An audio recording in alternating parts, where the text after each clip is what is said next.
नमः ॐ विष्णुपदाय कृष्णप्रेष्ठाय भूतले श्रीमते भक्तिवेदान्त स्वामिन् इति नामिने।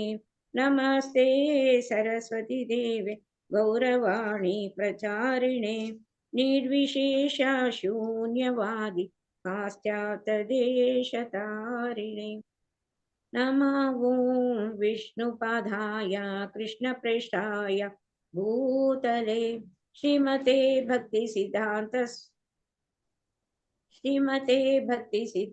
सरस्वती इति नामिने। वाञ्छाकल्पतरुभ्यश्च कृपा सिन्धुभ्य एव च पतितानां पावनेभ्यः वैष्णवेभ्यो नमो नमः। नमो महावदन्याय कृष्णप्रेमप्रदायते कृष्णाय कृष्णचैतन्याय नमः त्विषे नमः। हे कृष्णा करुणा सिन्धो दीनबन्धो जगत्पते गोपेशा गोपिका कान्ता राधा कान्ता नमोस्तुते। तप्त काञ्चन गौरांगी राधे वृन्दावनेश्वरी वृषभानुसुते देवी प्रणमामि हरिप्रिये। जय श्री कृष्ण चैतन्य प्रभु नित्यानंद श्री अद्वैत गदाधर श्रीवासादि गौरभक्तवृंद। हरे कृष्ण कृष्ण कृष्ण हरे हरे, हरे राम राम राम हरे हरे। हरे कृष्ण कृष्ण कृष्ण हरे हरे, हरे राम राम राम हरे हरे। हरे कृष्ण। ಕೃಷ್ಣ ಯಾರು ಹರೇ ಕೃಷ್ಣ ಮಾತಾಜಿ. ಹರೇ ಕೃಷ್ಣ ಹರೇ ಕೃಷ್ಣ. ಸ್ಕ್ರೀನ್ ಬಂದಿರಾ? ಬಂದಿದೆ ಇಲ್ಲ ಅಲ್ಲ? ಇಲ್ಲ. ಹರೇ ಕೃಷ್ಣ ಮಾತಾಜಿ. ಹರೇ ಕೃಷ್ಣ ಮಾತಾಜಿ. ಹರೇ ಕೃಷ್ಣ. ಬಂದಿದೆ ಮಾತಾಜಿ. ಹರೇ ಕೃಷ್ಣ ಮಾತಾಜಿ. ಹರೇ ಕೃಷ್ಣ.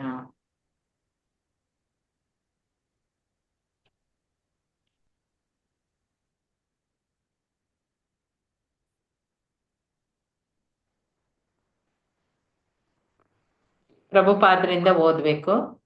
ಹೌದು ಮಾತಾಜಿ. ಮತ್ತು ಲತಾ ದಾಮೋದರ್ ಓದ್ಲಿಲ್ಲ, ಓದಿ. ಹರೇ ಕೃಷ್ಣ ಮಾತಾಜಿ. ದಂಡವತ್ ಪ್ರಣಾಮ ಮಾತಾಜಿ. ಹರೇ ಕೃಷ್ಣ. ಯಾವತ್ತಿ ಮಾತಾಜಿ. ಪ್ರಭುಪಾದ ಎಂಬ ಪದವು ವೈದಿಕ ಧರ್ಮ ತಾರ್ತುಲಗಳಲ್ಲಿ ಅತ್ಯಂತ ಗೌರವಾನ್ವಿತ ಶಬ್ದವಾಗಿದೆ. ಇದು ಸಂತರಲ್ಲಿ ಮಹಾಸಂತನಾದವನು ಸೂಚಿಸುತ್ತದೆ. ಈ ಪದಕ್ಕೆ ವಾಸ್ತವವಾಗಿ 2 ಅರ್ಥಗಳಿವೆ. ಒಂದು, ಯಾರ ಪದತಲದಲ್ಲಿ ಅನೇಕ ಪ್ರಭುಗಳಿದ್ದಾರೋ ಅಂಥವರನ್ನು ಗುರುವಿನ ಶಿಷ್ಯರು ಒಬ್ಬೊಬ್ಬರನ್ನು ಸಂಬೋಧಿಸುವಾಗ ಪ್ರಭು ಎಂಬ ಪದವನ್ನು ಬಳಸುತ್ತಾರೆ. 2, ಪರಮ ಪ್ರಭುವಾದ ಕೃಷ್ಣನ ಪಾದ ಕಮಲಗಳಲ್ಲಿ ಸದಾ ನೆಲೆಸಿರುವವನು. ಕೃಷ್ಣ ಪ್ರಜ್ಞೆಯನ್ನು ಮಾನವ ಜನಾಂಗಕ್ಕೆ ತಲುಪಿಸುವ ಶಿಷ್ಯ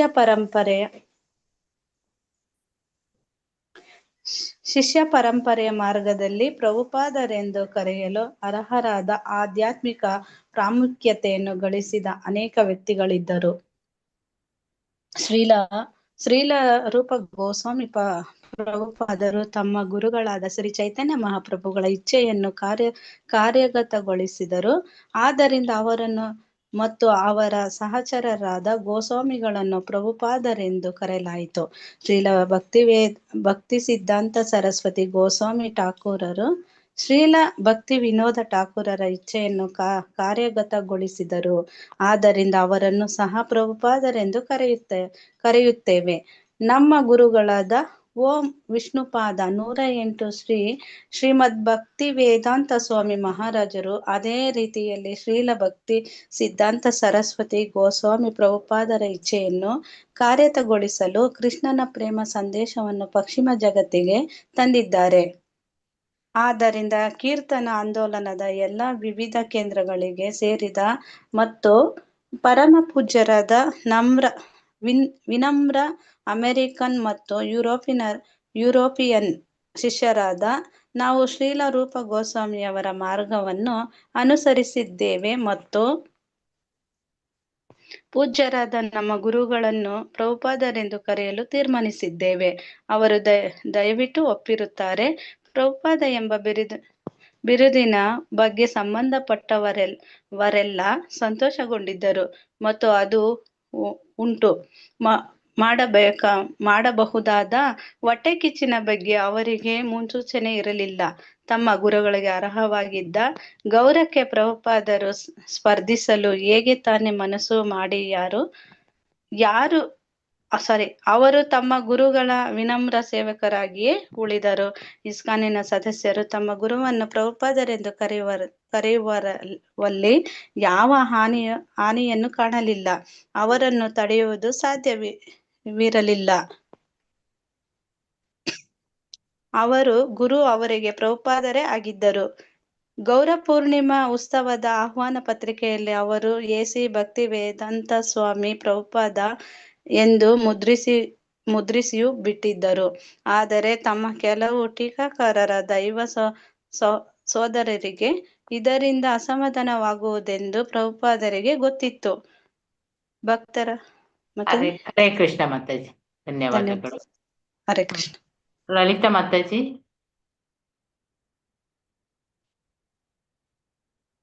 ಇಲ್ಲವಾ? ಹರೇ ಕೃಷ್ಣ ಮಾತಾಜಿ. ಹರೇ ಓದಿ. ಭಕ್ತರ ವಸತಿಗಾಗಿ ಆಗಿದ್ದ ಏರ್ಪಾಟುಗಳನ್ನು ಪ್ರಭುಪಾದರು ಪರಿಶೀಲಿಸುತ್ತಿದ್ದರು. ಅದಕ್ಕಾಗಿ ವಿಶಾಲವಾದ ಬಿಳಿ ಬಣ್ಣದ ಕ್ಯಾನ್ವಾಸಿನ ಡೇರೆಗಳನ್ನು ವ್ಯವಸ್ಥೆಗೊಳಿಸಲಾಗಿತ್ತು.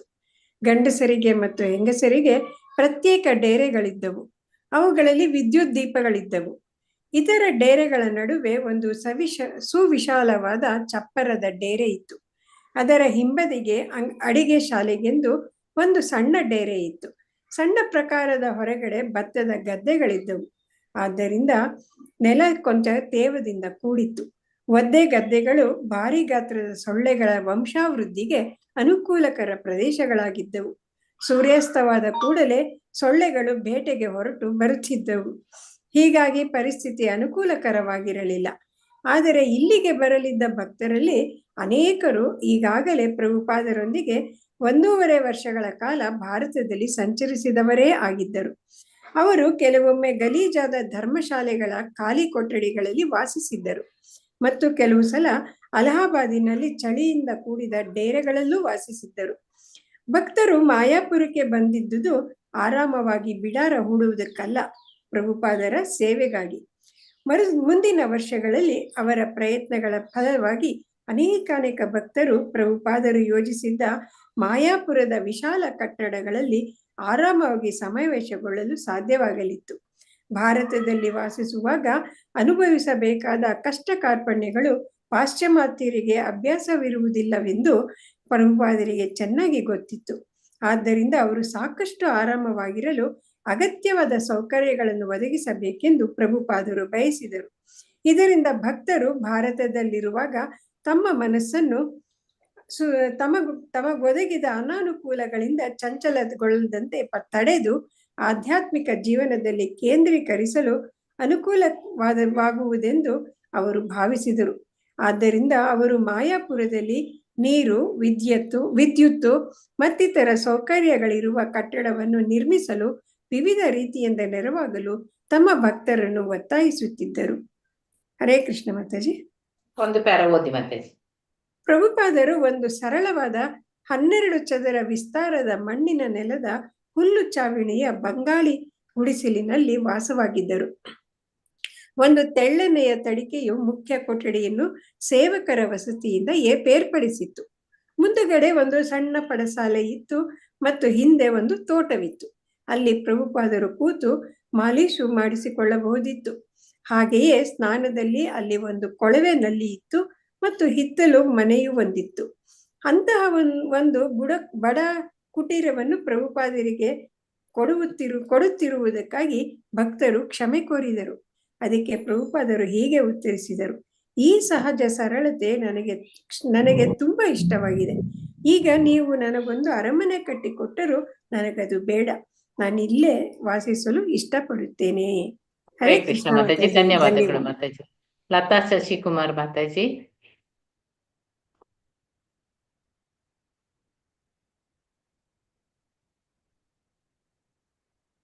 ಪಲ್ಲವಿ ಮಾತಾಜಿ. ಹರೇ ಕೃಷ್ಣ. ಹರೇ ಕೃಷ್ಣ. ಮಾಯಾಪುರದಲ್ಲಿ ಇಷ್ಟೊಂದು ಸರಳ ಜೀವನ ನಡೆಸುತ್ತಲೇ ಪ್ರಭುಪಾದರು ಮುಂದೆ ನೆನಸಾಗಲಿರುವ ತಮ್ಮ ವೈಭವಪೂರ್ಣ ಯೋಜನೆಯ ಬಗ್ಗೆ ಮಾತನಾಡುತ್ತಿದ್ದರು. ಅಲಹಾಬಾದಿನಲ್ಲಿ 1971ರಲ್ಲಿ ನಡೆದ ಅರ್ಧ ಕುಂಭ ಮೇಳದಲ್ಲಿ ಪ್ರಭುಪಾದರು ಪೂಜೆ ಸಲ್ಲಿಸಿದ ರಾಧಾ ಮಾಧವರ ವಿಗ್ರಹಗಳು ಇದೀಗ ಒಂದು ಡೈರಿಯಲ್ಲಿ ಪ್ರತಿಷ್ಠಾಪಿತವಾಗಿದ್ದರೂ ಅವರು ಅವುಗಳಿಗಾಗಿ ಒಂದು ಅಮೃತ ಶಿಲೆಯ ಅರಮನೆಯ ಬಗ್ಗೆ ಮಾತನಾಡಿದರು.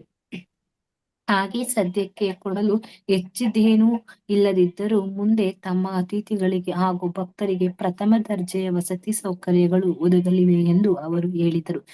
ತಮ್ಮ ಹುಲ್ಲು ಚಾವಣಿಯ ಗುಡಿಸಿನಲ್ಲಿ ಸರಳವಾಗಿ ಸಂತೋಷವಾಗಿ ಜೀವಿಸುತ್ತಾ ಅವರು ತಮ್ಮ ಶಿಷ್ಯರನ್ನು ಒಟ್ಟುಗೂಡಿಸಿಕೊಂಡು ಅವರಿಗೆ ತಮ್ಮ ಯೋಜನೆಗಳ ಬಗ್ಗೆ ಹೇಳಿದರು. ಅವರ ಕೋರಿಕೆಯ ಮೇರೆಗೆ ಶಿಷ್ಯರು ಉದ್ದೇಶಿತ ಮೊದಲು ಮುಖ್ಯ ಕಟ್ಟಡದ ಒಂದು ಸಣ್ಣ ಮಾದರಿಯನ್ನು ನಿರ್ಮಿಸಿದರು. ಉದ್ದೇಶಿತ ಮಾನವನ ಗ್ರಹಿಕೆ ದೇವಾಲಯ ರೇಖಾಚಿತ್ರಗಳು ಅಲ್ಲಿದ್ದವು. ಮಾಯಾಪುರ ನಗರವನ್ನು ನಿರ್ಮಿಸಬೇಕು ಮತ್ತು ಅದರಲ್ಲಿ ವರ್ಣಾಶ್ರಮ ಧರ್ಮದ 4 ಸಾಮಾಜಿಕ ವರ್ಗಗಳಿಗೂ ವಸತಿ ಗೃಹಗಳಿರಬೇಕು ಎಂಬುದು ನನ್ನ ಆಸೆ ಎಂದು ಅವರು ಹೇಳಿದರು.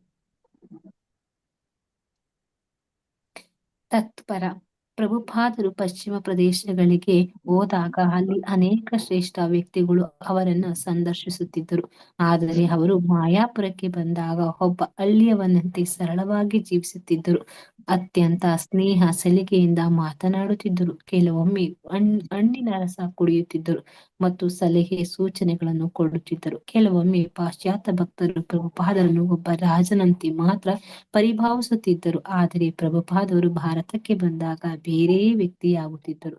ಒಬ್ಬ ಗೆಳೆಯನಂತೆ ಅವರು ನಗುತ್ತಾ ಮಾತನಾಡುತ್ತಿದ್ದರು. ಭವಾನಂದ ತಮ್ಮ ಹುಲ್ಲಿನ ಕುಟೀರದಲ್ಲಿ ಪ್ರಭುಪಾದರು ಒಂದು ಬಿದಿರಿನ ವೇದಿಕೆಯ ಮೇಲೆ ಕೂರುತ್ತಿದ್ದರು. ನೆಲದ ಮೇಲೆ ಒಂದು ಹಾಸಿಗೆ ಮತ್ತು ಕೆಲವು ಚಾಪೆಗಳಿದ್ದವು ಅಷ್ಟೇ. ಆದರೆ ಬೇರೆಲ್ಲೂ ಅವರು ಇಷ್ಟು ಸಂತೋಷವಾಗಿರಲಿಲ್ಲ. ನಾನು ಅಲ್ಲೊಂದು ಫ್ಯಾನ್ ಸಹ ಇಟ್ಟೆವು. ಅವರು ಅದನ್ನು ಇಷ್ಟಪಟ್ಟರು ಏಕೆಂದರೆ ಅದು ಅಷ್ಟೊಂದು ಸರಳವಾಗಿತ್ತು. ಅಲ್ಲೊಂದು ಹಿತ್ತಲ ಮನೆ ಇತ್ತು, ಆದರೆ ಪ್ರಭುಪಾದರು ಅದನ್ನು ಮನಸ್ಸಿಗೆ ಹಚ್ಚಿಕೊಳ್ಳಲಿಲ್ಲ. ಪ್ರತಿಯೊಂದನ್ನು ಅವರು ಆಸ್ವಾದಿಸುತ್ತಿದ್ದರು. ಆ ವೇಳೆಯಲ್ಲಿ ಅವರು ಜಯಪತಾಕನನ್ನು ಮತ್ತು ನನ್ನನ್ನು ಮಾಯಾಪುರದ ಸಹ ನಿರ್ದೇಶಕರನ್ನಾಗಿ ನೇಮಿಸಿದರು. ಕಟ್ಟಡ ನಿರ್ಮಾಣದ ಖಾತೆಗೆ ಸಹಿ ಮಾಡಲು ಅವರು 4 ಮಂದಿಯನ್ನು ನಿಯೋಜಿಸಿದರು. ಭಾರತದ ಬ್ಯಾಂಕ್ಗಳಲ್ಲಿ ಖಾತೆ ತೆರೆಯುವುದು ಸಹ ಕಷ್ಟದ ಕೆಲಸ. ನಾವು ಸಿಕ್ಕಿ ಹಾಕಿಕೊಳ್ಳಬಹುದಾದ ತೊಡಕುಗಳೆಲ್ಲ ಪ್ರಭುಪಾದರಿಗೆ ಗೊತ್ತಾಗುತ್ತಿತ್ತು. ಆದ್ದರಿಂದ ಈ ವ್ಯವಹಾರಗಳ ವಿಷಯದಲ್ಲಿ ನಾವು ಖಾತೆಯನ್ನು ಮುಚ್ಚಲು ಬಯಸಿದರೆ ಬ್ಯಾಂಕು ಅನುಮತಿ ನೀಡುತ್ತಿರಲಿಲ್ಲ. ನಾವು ದಿಗ್ಭ್ರಾಂತರಾಗುತ್ತಿದ್ದೆವು. ಅಲ್ಲಿ ನಾವಿನ್ನೂ ಹಸುಗೂಸುಗಳಾಗಿದ್ದೆವು. ಆದ್ದರಿಂದ ಖಾತೆ ತೆರೆಯುವ ಮತ್ತು ನಿರ್ವಹಿಸುವ ಬಗ್ಗೆ ಪ್ರಭುಪಾದರು ನಮಗೆ ತರಬೇತಿ ನೀಡುತ್ತಿದ್ದರು. ಹರೇ ಕೃಷ್ಣ. ಧನ್ಯವಾದಗಳು ಮಾತಾಜಿ. ಧನ್ಯವಾದ ಮಾತಾಜಿ.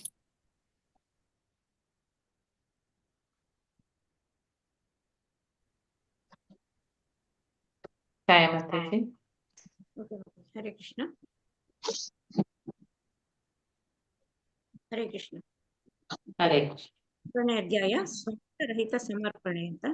ಪ್ರಭುಪಾದರು ಮಾಯಾಪುರದ ಶಂಕುಸ್ಥಾಪನೆಯ ಸಮಾರಂಭವನ್ನು ಗೌರ ಪೂರ್ಣಿಮೆ ಚೈತನ್ಯ ಮಹಾಪ್ರಭುಗಳು ಅವತರಿಸಿದ ದಿನ ಫೆಬ್ರವರಿ 29, 1972ರವರೆಗೆ ಮುಂದೂಡಿದ್ದರು. ಚಪ್ಪರ ಮತ್ತು ಅತಿಥಿಗಳಿಗೆ ಉಚಿತ ಔತಣದಿಂದ ಒಡಗೂಡಿದ ಒಂದು ಮಹೋತ್ಸವವನ್ನೇ ಏರ್ಪಡಿಸಲು ಅವರು ಕೋರಿದ್ರು. ಜಗತ್ತಿನ ಎಲ್ಲೆಡೆಗಳಿಂದ ಅವರ ಶಿಷ್ಯರು ಬಂದು ಭಾಗವಹಿಸಲಿದ್ದರು. ಸೊ ಈ ಸಮಾರಂಭವನ್ನು ಈ ವರ್ಷ ನನ್ನ ಎಲ್ಲಾ ವಿದ್ಯಾರ್ಥಿಗಳೊಂದಿಗೆ ನಡೆಸಬೇಕೆಂದು ನನ್ನ ಹೆಬ್ಬಯಕೆ. ಅದೊಂದು ಬಹು ಮುಖ್ಯವಾದ ದಿನ ಮತ್ತು ಅದು ಶ್ರೀಲಾ ಭಕ್ತಿ ವಿನೋದ ಠಾಕೂರರಿಗೆ ಹಾಗೂ ಅವರ ಪುತ್ರರಾದ ಶ್ರೀಲಾ ಭಕ್ತಿ ಸಿದ್ಧಾಂತ ಸರಸ್ವತಿ ಠಾಕೂರರಿಗೆ ನಾವು ಸಲ್ಲಿಸುವ ದೊಡ್ಡ ಸೇವೆಯಾಗತ್ತೆ. ಆದ್ದರಿಂದ ದಯವಿಟ್ಟು ಈ ಸಮಾರಂಭವನ್ನು ಏರ್ಪಡಿಸಿ ಹೇಳ್ತಾರೆ. ಸೊ ಡಿಸೆಂಬರ್ ತಿಂಗಳಲ್ಲೇ ಬಾಂಗ್ಲಾದೇಶದ ನಿಮಿತ್ತ ಭಾರತ ಮತ್ತು ಪಾಕಿಸ್ತಾನಗಳ ನಡುವೆ ಮಾಯಾಪುರದ ಬಳಿ ಯುದ್ಧವು ಶುರು ಆಗುತ್ತೆ. ಭಾರತ ಸರ್ಕಾರವು ಪಶ್ಚಿಮ ಬಂಗಾಳದ ಉತ್ತರ ಭಾಗದಲ್ಲಿ ವಿದೇಶಿಯರು ತಂಗುವುದನ್ನು ನಿಷೇಧಿಸಿತ್ತು ಆಗ್ಲೇ. ಸೊ ಭಕ್ತರು ಆ ಜಾಗವನ್ನು ತೆರವು ಮಾಡಿದರು ಮತ್ತು ಕೆಲವು ವಾರಗಳ ನಂತರ ಯುದ್ಧವು ಮುಗಿದಾಗ ಅಲ್ಲಿಗೆ ಮತ್ತೆ ಹಿಂತಿರುಗ್ತಾರೆ. ಉತ್ಸವಕ್ಕಾಗಿ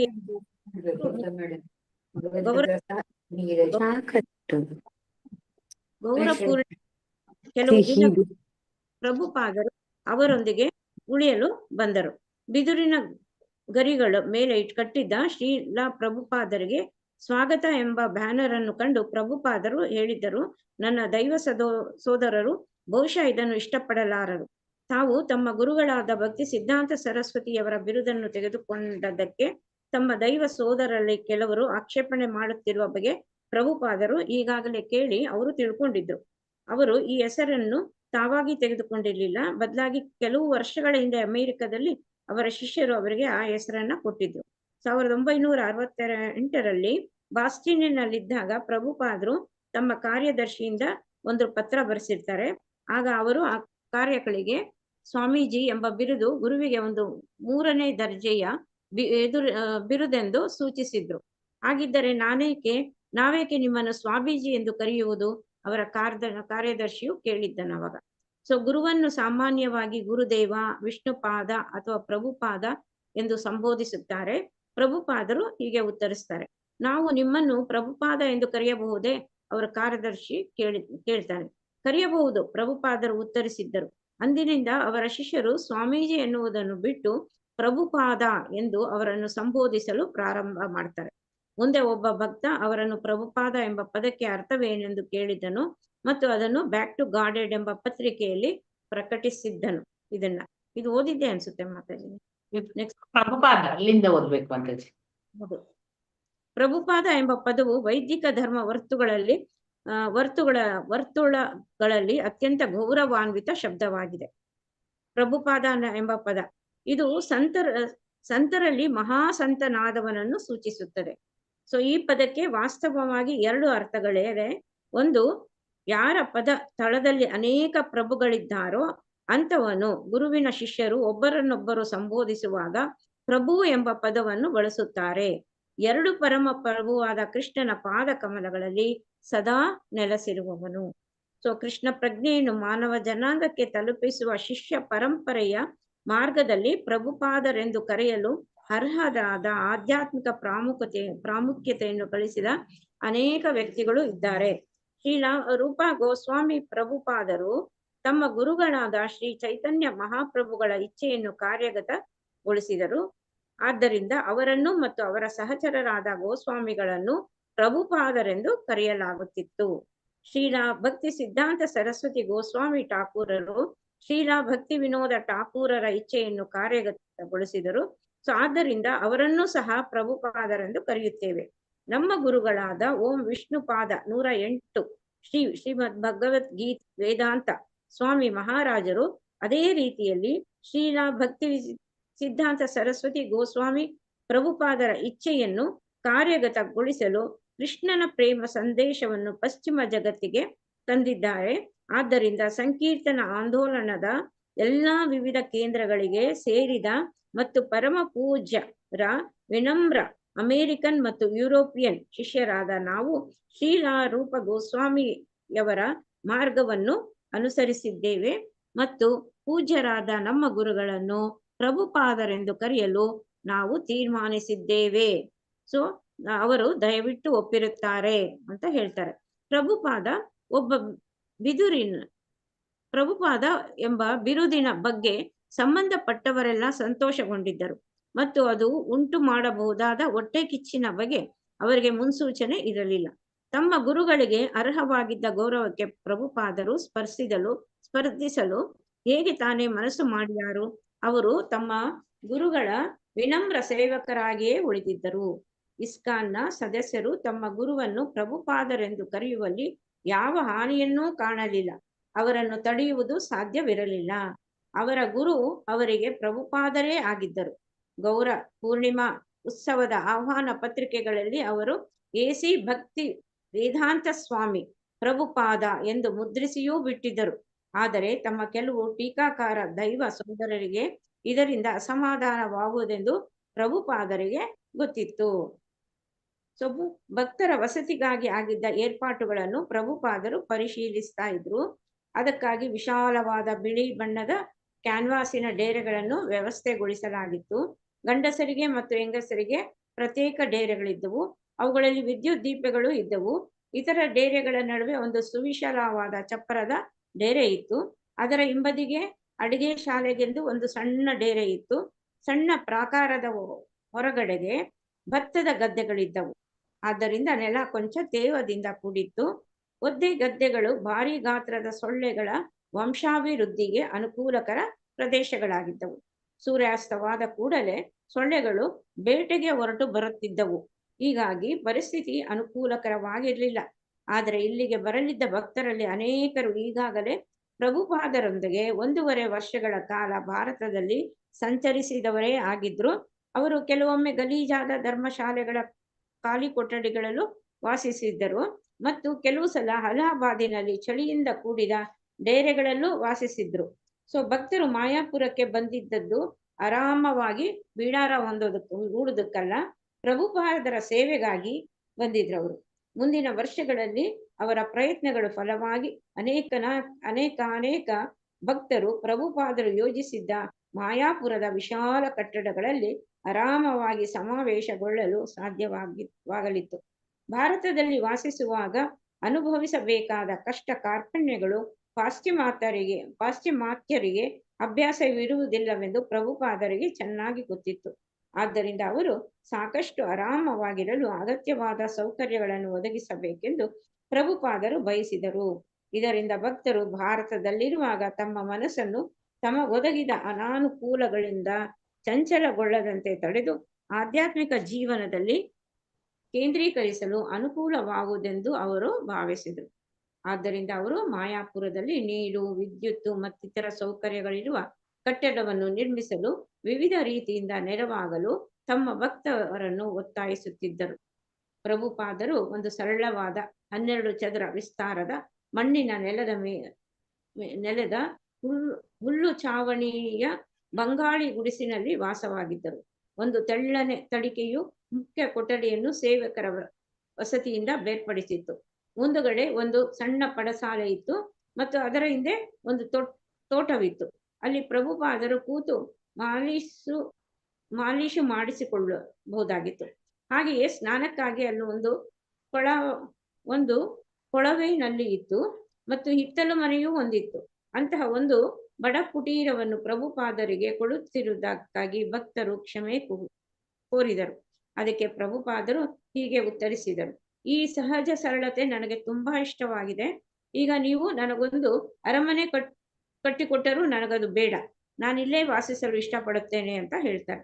ಮಾಯಾಪುರದಲ್ಲಿ ಇಷ್ಟೊಂದು ಸರಳ ಜೀವನ ನಡೆಸುತ್ತಲೇ ಪ್ರಭುಪಾದರು ಮುಂದೆ ನನಸಾಗಲಿರುವ ತಮ್ಮ ವೈಭವಪೂರ್ಣ ಯೋಜನೆಯ ಬಗ್ಗೆ ಮಾತಾಡ್ತಾ ಇದ್ರು. ಅಲಹಾಬಾದಿನಲ್ಲಿ 1971ರಲ್ಲಿ ನಡೆದ ಅರ್ಧ ಕುಂಭ ಮೇಳದಲ್ಲಿ ಪ್ರಭುಪಾದರು ಪೂಜೆ ಸಲ್ಲಿಸಿದ್ದ ರಾಧಾ ಮಾಧವರ ವಿಗ್ರಹಗಳು ಇದೀಗ ಒಂದು ಡೇರೆಯಲ್ಲಿ ಪ್ರತಿಷ್ಠಾಪಿತವಾಗಿದ್ದರೂ ಅವರು ಅವುಗಳಿಗಾಗಿ ಒಂದು ಅಮೃತಶಿಲೆಯ ಅರಮನೆಯ ಬಗ್ಗೆ ಮಾತನಾಡಿದರು. ಹಾಗೆಯೇ ಸದ್ಯಕ್ಕೆ ಕೊಡಲು ಹೆಚ್ಚಿನದೇನು ಇಲ್ಲದಿದ್ದರೂ ಮುಂದೆ ತಮ್ಮ ಅತಿಥಿಗಳಿಗೆ ಹಾಗೂ ಭಕ್ತರಿಗೆ ಪ್ರಥಮ ದರ್ಜೆಯ ವಸತಿ ಸೌಕರ್ಯಗಳು ಒದಗಲಿವೆ ಎಂದು ಅವರು ಹೇಳಿದರು. ತಮ್ಮ ಹುಲ್ಲು ಚಾವಣಿಯ ಗುಡಿಸಲಿನಲ್ಲಿ ಸರಳವಾಗಿ ಸಂತೋಷವಾಗಿ ಜೀವಿಸುತ್ತಾ ಅವರು ತಮ್ಮ ಶಿಷ್ಯರನ್ನು ಒಟ್ಟುಗೂಡಿಸಿಕೊಂಡು ಅವರಿಗೆ ತಮ್ಮ ಯೋಜನೆಗಳ ಬಗ್ಗೆ ಹೇಳಿದರು. ಅವರ ಕೋರಿಕೆಯ ಮೇರೆಗೆ ಶಿಷ್ಯರು ಉದ್ದೇಶಿತ ಮೊದಲ ಮುಖ್ಯ ಕಟ್ಟಡದ ಒಂದು ಸಣ್ಣ ಮಾದರಿಯನ್ನು ನಿರ್ಮಿಸಿದ್ದರು. ಉದ್ದೇಶಿತ ಮಾನವ ಗ್ರಹಿಕೆಯ ದೇವಾಲಯದ ಟೆಂಪಲ್ ಆಫ್ ಹ್ಯೂಮನ್ ಅಂಡರ್ಸ್ಟ್ಯಾಂಡಿಂಗ್ ರೇಖಾಚಿತ್ರಗಳು ಅಲ್ಲಿದ್ದವು. ಮಾಯಾಪುರ ನಗರವನ್ನು ನಿರ್ಮಿಸಬೇಕೆಂದು ಮತ್ತು ಅದರಲ್ಲಿ ವರ್ಣಾಶ್ರಮ ಧರ್ಮದ 4 ಸಾಮಾಜಿಕ ವರ್ಗಗಳಿಗೂ ವಸತಿ ಗೃಹಗಳಿರಬೇಕು ಎಂಬುದು ನನ್ನ ಆಸೆ ಎಂದು ಪ್ರಭುಪಾದರು ಹೇಳ್ತಾರೆ. ತತ್ಪರ ಪ್ರಭುಪಾದರು ಪಶ್ಚಿಮ ದೇಶಗಳಿಗೆ ಹೋದಾಗ ಅಲ್ಲಿ ಅನೇಕ ಶ್ರೇಷ್ಠ ವ್ಯಕ್ತಿಗಳು ಅವರನ್ನು ಸಂದರ್ಶಿಸ್ತಾ ಇರ್ತಾರೆ.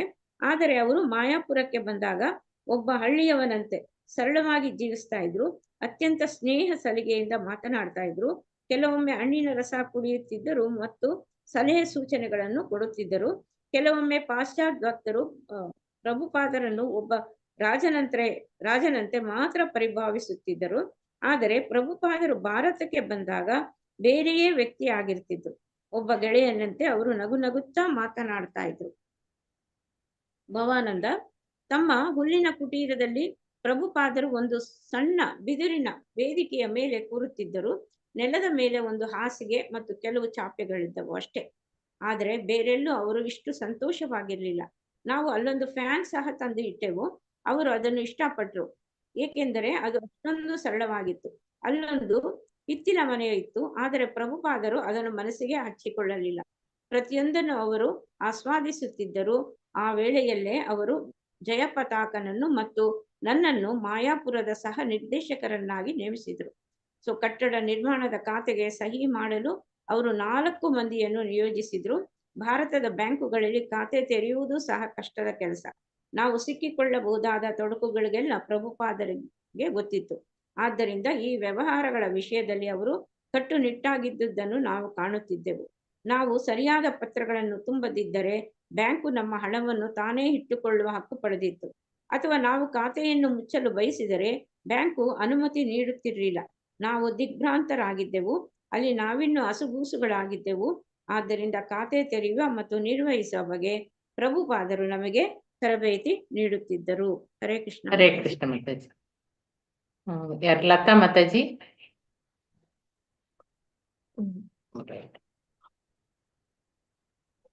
ಅಶ್ವಿನಿ ಮಾತಾಜಿ ಓದ್ತೀರಾ? ಹರೇ ಕೃಷ್ಣ ಮಾತಾಜಿ. ಓದಿ. ಜನನಿವಾಸ.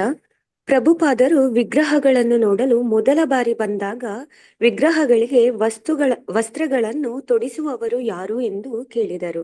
ಯಾರು ಜನನಿವಾಸ ಎಂದು ಉತ್ತರಿಸಿದರು. ವಿಗ್ರಹಗಳು ಯಾವುದೇ ಅಲಂಕಾರವಿಲ್ಲದೆ ಹಂಚಿನ ವೇದಿಕೆಯ ಮೇಲೆ ನಿಂತಿದ್ದವು. ಪ್ರಭುಪಾದರು ಪ್ರೀತಿಯಿಂದ ಅವುಗಳನ್ನು ನೋಡಿದರು. ಅವರು ಪ್ರತಿದಿನ ಬಂದು ದರ್ಶನ ಪಡೆಯುತ್ತಿದ್ದರು. ಒಂದು ದಿನ ಅವರು ವಿಗ್ರಹಗಳ ಕೊಠಡಿಗೆ ಬಂದಾಗ ನಾನು ಅಲ್ಲಿರಲಿಲ್ಲ. ಕೆಲವು ಭಾರತೀಯರು ದರ್ಶನ ಪಡೆಯುತ್ತಿದ್ದರು. ನಾನು ಅವರಿಗಾಗಿ 10 ಅಡಿ ದೂರದಲ್ಲಿದ್ದ ಇನ್ನೊಂದು ಕೊಠಡಿಯಿಂದ ಟಿಬ್ಯಾಕ್ ಟು ಗಾಡ್ ಹ್ಯಾಡ್ ಟೀ ಪತ್ರಿಕೆಯನ್ನು ತರಲು ಹೋಗಿದ್ದೆ. ನಾನು ಹಿಂತಿರುಗಿದಾಗ ಪ್ರಭುಪಾದರು ಅಲ್ಲಿದ್ದರು. ಅವರೂ ಸಹ ದರ್ಶನ ಪಡೆಯುತ್ತಿದ್ದರು. ಅವರು ನನಗೆ ಹೀಗೆಂದರು, ನೀನು ಸದಾ ಇಲ್ಲಿರಬೇಕು, ಜನ ಬರುತ್ತಿದ್ದಾರೆ, ಆದರೆ ಇಲ್ಲಿ ಯಾರೂ ಇಲ್ಲ. ನಾನೆಂದೆ, ಶ್ರೀಲ ಪ್ರಭುಪಾದರೆ, ನಾನು ಬ್ಯಾಕ್ ಟು ಗೋಡ್ ಹ್ಯಾಡ್ ತರಲು ಹೋಗಿದ್ದೆ, ಇಲ್ಲೇ 10 ಅಡಿ ದೂರದಿಂದ. ಅವರು ಹೀಗೆನ್ನುವಂತೆ ನನ್ನತ್ತ ನೋಡಿದರು. ನೀನು ನೆಪಗಳನ್ನು ಹೂಡುತ್ತಾ ನಿನ್ನನ್ನು ನೀನೇ ಸಮರ್ಥಿಸಿಕೊಳ್ಳುತ್ತಿದ್ದೀಯಾ? ಬಳಿಕ ಅವರು ಭಾವನಂದನಿಗೆ ಹೇಳಿದರು, ಈ ಹುಡುಗ ಜನನಿವಾಸನಿಗೆ ಸಹಾಯ ಬೇಕಾಗಿದೆ. ಎಲ್ಲವನ್ನು ಅವನೊಬ್ಬನೇ ಮಾಡಲಾರ. ಅವನೊಬ್ಬ ಸಾಮಾನ್ಯ ವ್ಯಕ್ತಿ. ಹರೇ ಕೃಷ್ಣ ಮಾತಾಜಿ. ಓದಿ. 5 ದಿನಗಳ ಗೌರಪೂರ್ಣಿಮಾ ಉತ್ಸವದಲ್ಲಿ ದಿನದ 24 ಗಂಟೆಗಳು ಸತತ ಕೀರ್ತನೆ ನಡೆಯುತ್ತಿತ್ತು. ಭಕ್ತರ ಗುಂಪುಗಳು ಸರದಿಯ ಪ್ರಕಾರ 2 ಗಂಟೆಗಳ ಕಾಲ ಕೀರ್ತನೆ ನಡೆಸುತ್ತಿದ್ದರು. ಪ್ರತಿ ಬೆಳಗ್ಗೆ ಭಕ್ತರ ಮುಖ್ಯ ಗುಂಪು ಕೀರ್ತನೆ ಮಾಡುತ್ತಾ ಮೆರವಣಿಗೆಯಲ್ಲಿ ನವದ್ವೀಪದ ಪವಿತ್ರ ಸ್ಥಳಗಳಿಗೆ ಭೇಟಿ ನೀಡುತ್ತಿತ್ತು. ಆ ಸ್ಥಳಗಳೆಂದರೆ ಚೈತನ್ಯ ಮಹಾಪ್ರಭುಗಳು ಯಾವ ಮರದ ಕೆಳಗೆ ಜನ್ಮ ತಳೆದರೂ ಆ ಬೇವಿನ ಮರ, ಚೈತನ್ಯ ಮಹಾಪ್ರಭುಗಳು ತಮ್ಮ ಜೊತೆಗಾರರೊಂದಿಗೆ ರಾತ್ರಿ ಕೀರ್ತನೆ ನಡೆಸಿದ ಶ್ರೀನಿವಾಸ ಆಚಾರ್ಯರ ಮನೆ, ಚೈತನ್ಯ ಮಹಾಪ್ರಭುಗಳ ಸಂಕೀರ್ತನೆಯನ್ನು ಕಾಜಿಯೊಬ್ಬನು ತಡೆಯಲು ಯತ್ನಿಸಿದ ಸ್ಥಳ ಮತ್ತು ಭಕ್ತಿ ವಿನೋದ ಠಾಕೂರರ ನಿವಾಸ. ಭಕ್ತಿ ವಿನೋದ ಠಾಕೂರರು ಅನೇಕ ಸಲ ಈ ಮನೆಯ ಮುಂದೆ ನಿಂತುಕೊಂಡು ಜಲಾಂಗಿ ನದಿಯ ಆಚೆಗೆ ಈಗ ಶ್ರೀಲಾ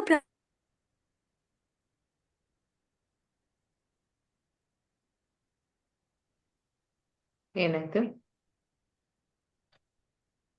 ಪ್ರಭುಪಾದರು ತಮ್ಮ ಹರೇ ಕೃಷ್ಣ ಮಾತಾಜಿ. ಹೇಳಿ. ಕಂಟಿನ್ಯೂ ಮಾಡ್ಬೇಕಾ ಮಾತಾಜಿ? ಓದಿ ಕಂಟಿನ್ಯೂ ಮಾಡಿ. ಓಕೆ ಮಾತಾಜಿ. ಇಡೀ ದಿನ, ಅದರಲ್ಲೂ ಮುಖ್ಯವಾಗಿ ಸಂಜೆಯ ಹೊತ್ತು, ಭಕ್ತರು ಕೇಸರಿ ಬಣ್ಣದ ಪಟ್ಟೆಗಳಿಂದ ಕೂಡಿದ ಚಪ್ಪರದ ವೇದಿಕೆಯ ಮೇಲೆ ಒಟ್ಟುಗೂಡುತ್ತಿದ್ದರು. ರಾಧಾ ಮಾಧವರ ವಿಗ್ರಹಗಳು ವೇದಿಕೆಯ ನಡುವೆ ಪರಂಪರಾಗತ ಬಂಗಾಳಿ ಶೈಲಿಯ ಬಾಳೆಕಂಬದ ಪುಷ್ಪಾಲಂಕೃತ ಸಿಂಹಾಸನದ ಮೇಲೆ ವಿರಾಜಮಾನವಾಗಿದ್ದವು. ಸಾರ್ವಜನಿಕ ಉಪನ್ಯಾಸದ ಕೆಲಸವನ್ನು ಪ್ರಭುಪಾದರು ಹೆಚ್ಚಾಗಿ ತಮ್ಮ ಶಿಷ್ಯರಿಗೆ ವಹಿಸಿದ್ದರು. ಬಂಗಾಳಿ ಭಾಷೆಯಲ್ಲಿ ಉಪನ್ಯಾಸ ನೀಡುತ್ತಿದ್ದ ಅಚ್ಯುತಾನಂದ ಸ್ವಾಮಿಯ ಮುಖ್ಯ ಪ್ರವಚನಕಾರನಾಗಿದ್ದನು. 100 ಜನ ಒಂದೇ ಸಮನೆ ಪ್ರವಾಹದೋಪಾದಿಯಲ್ಲಿ ಬಂದು ಹೋಗುತ್ತಿದ್ದರು. ಭಕ್ತರು ಅವರಿಗೆ ಬಂಗಾಳಿ, ಇಂಗ್ಲಿಷ್ ಮತ್ತು ಹಿಂದಿ ಭಾಷೆಗಳ ಬ್ಯಾಕ್ ಟು ಗೋಡ್ ಹೆಡ್ ಪತ್ರಿಕೆಯನ್ನು ಹಂಚುತ್ತಿದ್ದರು. ಸಂಜೆಯ ವೇಳೆ ಸ್ಲೈಡ್ ಶೋ ಅಥವಾ ಹರೇ ಕೃಷ್ಣ ಮಾತಾಜಿ, ಸ್ಕ್ರೋಲ್ ಡೌನ್ ಮಾಡ್ತೀರಾ? ಮಾಡಿ. ಸ್ಲೈಡ್ ಶೋ ಅಥವಾ ಚಲನಚಿತ್ರ ಪ್ರದರ್ಶನವಿರುತ್ತಿತ್ತು. ಪ್ರಭುಪಾದರು ತಮ್ಮ ಕೊಠಡಿಯ ಕಿಟಕಿಯಿಂದ ಪ್ರಸಾದ ವಿನಿಯೋಗವನ್ನು ಕಂಡು ಆನಂದಿಸುತ್ತಿದ್ದರು. ನೂರಾರು ಮಂದಿ ಹಳ್ಳಿಯ ಜನ ಸಾಲಾಗಿ ಕೂತು ಎಲೆಗಳಲ್ಲಿ ಕಿಚಡಿ ತಿನ್ನುತ್ತಿದ್ದರು. ಇದನ್ನು ಸದಾ ಮುಂದುವರಿಸಿ ಪ್ರಭುಪಾದರು ತಮ್ಮ ಶಿಷ್ಯರಿಗೆ ಹೇಳಿದರು. ಸದಾ ಪ್ರಸಾದ ವಿನಿಯೋಗ ಮಾಡಿ. ಹರೇ ಕಟ್ಟಡದ ಕೃಷ್ಣ ಮಾತಾಜಿ, ಧನ್ಯವಾದಗಳು ಮಾತಾಜಿ. ಪಾರ್ವತಮ್ಮ ಮಾತಾಜಿ ಓದಿ.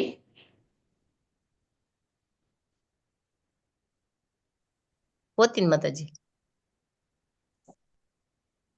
ಕಟ್ಟಡದ ಅನುಪಸ್ಥಿತಿಯಲ್ಲೂ ಪ್ರಭುಪಾದರ ಮಾಯಾಪುರದ ಪ್ರಚಾರವು ಗಮನಾರ್ಹವಾಗಿತ್ತು.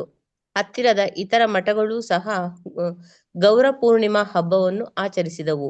ಅವುಗಳಲ್ಲಿ ಹೆಚ್ಚಾಗಿ ಭಾಗವಹಿಸಿದವರೆಂದರೆ ದೇವಾಲಯಗಳಲ್ಲಿ ಕೆಲವು ದಿನ ವಸತಿ ಹೂಡಿ ನವದ್ವೀಪದ ಪುಣ್ಯಕ್ಷೇತ್ರಗಳಿಗೆ ಭೇಟಿ ನೀಡಲೆಂದು ಶುಲ್ಕ ತೆತ್ತು ಬಂದಿದ್ದ ಕೆಲವು ಕಲ್ಕತ್ತಾದ ವಿಧವೆಯರು ಮಾತ್ರ. ಆದರೆ ಪ್ರಭುಪಾದರ ಚಪ್ಪರ ಕಾರ್ಯಕ್ರಮವು ಅತ್ಯಂತ ಸಂಭ್ರಮದ ಆಚರಣೆಯಾಗಿತ್ತು ಮತ್ತು ಅತಿ ಹೆಚ್ಚು ಸಂಖ್ಯೆಯ ಸಂದರ್ಶಕರನ್ನು ಆಕರ್ಷಿಸಿತ್ತು. ಪ್ರಭುಪಾದರು ಹೇಳಿದರು, ಪ್ರಚಾರದ ಕಾರ್ಯಕ್ರಮವಿಲ್ಲದಿದ್ದರೆ ಚೈತನ್ಯ ಮಹಾಪ್ರಭುಗಳ ಜನ್ಮಸ್ಥಳಕ್ಕೆ ಅರ್ಥವಿಲ್ಲ. ವರ್ಷದ ಈ ಸಮಯವನ್ನು ಬಿಟ್ಟರೆ ಮಾಯಾಪುರಕ್ಕೆ ಭೇಟಿ ನೀಡುತ್ತಿದ್ದ ಜನ ಬಹು ವಿರಳ. ಯಾವುದು ಹೆಚ್ಚು ಮುಖ್ಯ? ಪ್ರಭುಪಾದರು ಕೇಳಿದರು. ಚೈತನ್ಯ ಮಹಾಪ್ರಭುಗಳ ಜನ್ಮಸ್ಥಳವೋ ಅಥವಾ ಅವರು ಮಾಡಿದ ಕೆಲಸಗಳೋ ಹೆಚ್ಚು ಮುಖ್ಯವಾದದ್ದು? ಅವರು ಮಾಡಿದ ಕೆಲಸ, ಅವರ ಕರ್ಮವು ಅವರ ಜನ್ಮ ಅಥವಾ ಜನ್ಮಸ್ಥಳಕ್ಕಿಂತ ಹೆಚ್ಚು ಮುಖ್ಯ. ಚೈತನ್ಯರು ಮಾಡಿದ ಕೆಲಸಗಳೆಂದರೆ ಹರೇ ಕೃಷ್ಣ ಕೀರ್ತನೆ ಮತ್ತು ಭಗವದ್ ಪ್ರೇಮದ ಸಾರ. ಮಾಯಾಪುರದ ಭಕ್ತರ ಕೆಲಸಗಳೂ ಇವೇ ಆಗಬೇಕು. ಗೌರ ಪೂರ್ಣಿಮಾ ದಿನದಂದು ಶಂಕುಸ್ಥಾಪನೆ ಮತ್ತು ಸಮರ್ಪಣೆ ಸಮಾರಂಭದಲ್ಲಿ ಪ್ರಭುಪಾದರ ಶಿಷ್ಯರೊಂದಿಗೆ ಹಾಗೂ ನೂರಾರು ಸಂದರ್ಶಕರೊಂದಿಗೆ ತಾವೂ ಭಾಗವಹಿಸಲು ಪ್ರಭುಪಾದರ 10 ಮಂದಿ ಸನ್ಯಾಸಿ ದೈವ ಸಹೋದರರು ಅಲ್ಲಿಗೆ ಬಂದರು. ಪ್ರಭುಪಾದರು ಅವರನ್ನು ತುಂಬಾ ಸ್ನೇಹ ಮತ್ತು ಸೌಹಾರ್ದತೆಗಳಿಂದ ಕಂಡರು. ತಾವೆಲ್ಲರೂ ಒಟ್ಟಿಗೆ ಕೂತು ಅಂತಾರಾಷ್ಟ್ರೀಯ ಕೃಷ್ಣ ಪ್ರಜ್ಞಾ ಸಂಘದ ಕೇಂದ್ರ ಕಚೇರಿಯನ್ನು ಜಗತ್ತಿಗೆ ಸಮರ್ಪಿಸಲು ಸಾಧ್ಯವಾದುದಕ್ಕಾಗಿ ಅವರು ಸಂತುಷ್ಟರಾಗಿದ್ದರು. ಹೋಮಕುಂಡದ ಬದಿಗೆ ಒಂದು ಮೆತ್ತನೆಯ ಮೇಲೆ ಕೂತು ಜಪಮಾಲೆಯೊಂದಿಗೆ ಜಪ ಮಾಡುತ್ತಾ ಪ್ರಭುಪಾದರು 6 ಜನ ಬಂಗಾಳಿ ಭಕ್ತರಿಗೆ ದೀಕ್ಷೆಯನ್ನು ಹಾಗೂ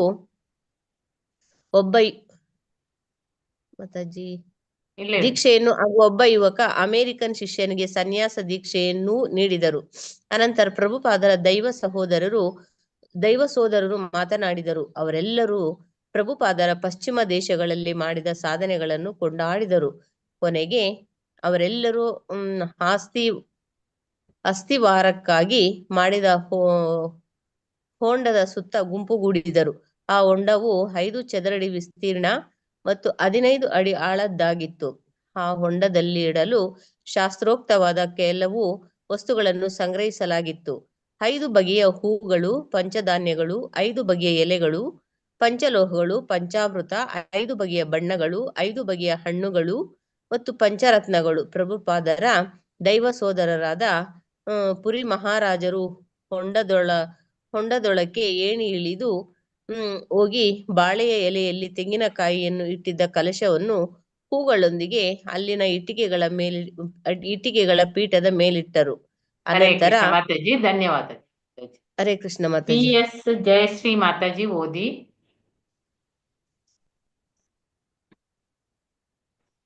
ಹರೇ ಕೃಷ್ಣ. ರಾಜು ಪ್ರಭುಜಿ ಮಾತಾಜಿ ಓದ್ತೀರಾ? ಪ್ರಭುಪಾದರು ಅಲ್ಲಿಂದ ಅಲ್ಲ? ಹೌದೌದು. ಅನಂತರ ಪ್ರಭುಪಾದರು ಒಂದು ಪೆಟ್ಟಿಗೆಯೊಂದಿಗೆ ಹೊರಡತೊಡಗಿದನು.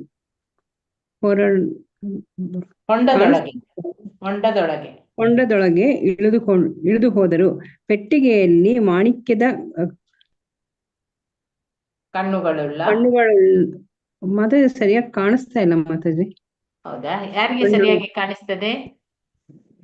ಹರೇ ಕೃಷ್ಣ ಮಾತಾಜಿ. ಕಾಣಿಸ್ತಾ ಉಂಟು ಮಾತಾಜಿ. ನಮ್ದೆಲ್ಲ ಕಾಣ್ತಾ ಇದೆ ಮಾತಾಜಿ. ಓಕೆ. ರಾಜು ಪ್ರಭುಜಿ ಓದ್ತೀರಾ?